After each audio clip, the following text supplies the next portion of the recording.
परम सदगुरु रविदास महाराज की जय, परम सदगुरु कबीर साहिब की जय, परम सदगुरु नानक साहिब की जय। तो हम ये कहने चाहते हैं कि किसी ने कहा कि अहम ब्रह्मास्मि, तो जिसने अहम ब्रह्मास्मि कहा कि मैं ही ब्रह्म हूँ, वो ब्रह्म को जानता था। ब्रह्म के साथ उसकी घटना घटी। अब हम भी सुन लेते हैं कि ब्रह्म होता है, जीव होता है, जीव और ब्रह्म एक ही होते हैं। चेतन भी न्यारा नहीं है, आत्मा भी न्यारा नहीं है, लेकिन सुनने से उसका ज्ञान नहीं होता।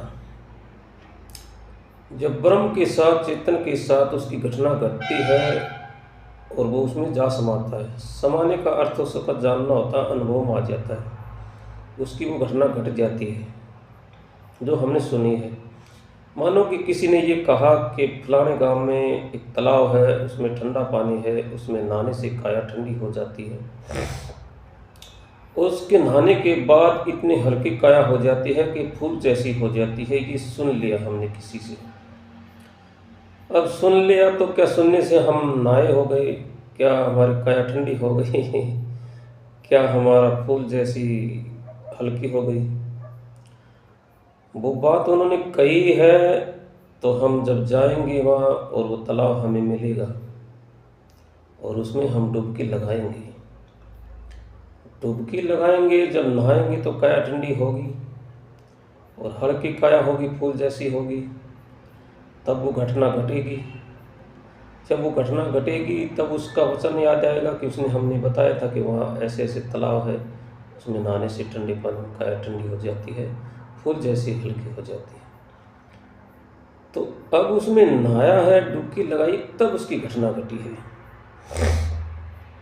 ऐसे ही ध्यान साधना के अंदर जब उसकी घटना घटती है, जागृत स्वप्न स्वप्न तुरिया जो विधि हो जाता है, ब्रह्म में समा जाता है।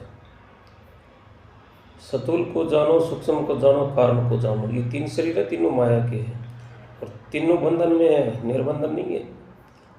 इन तीनों शरीरों से परे जो शरीर है उसको अजर अमर अविनाशी कहते हैं। विधि है कि अजर अमर एक पुरुष विधि, तूर में नूर समासी, कहें कभी जीवन को ध्याओ जिनी काल में खासी।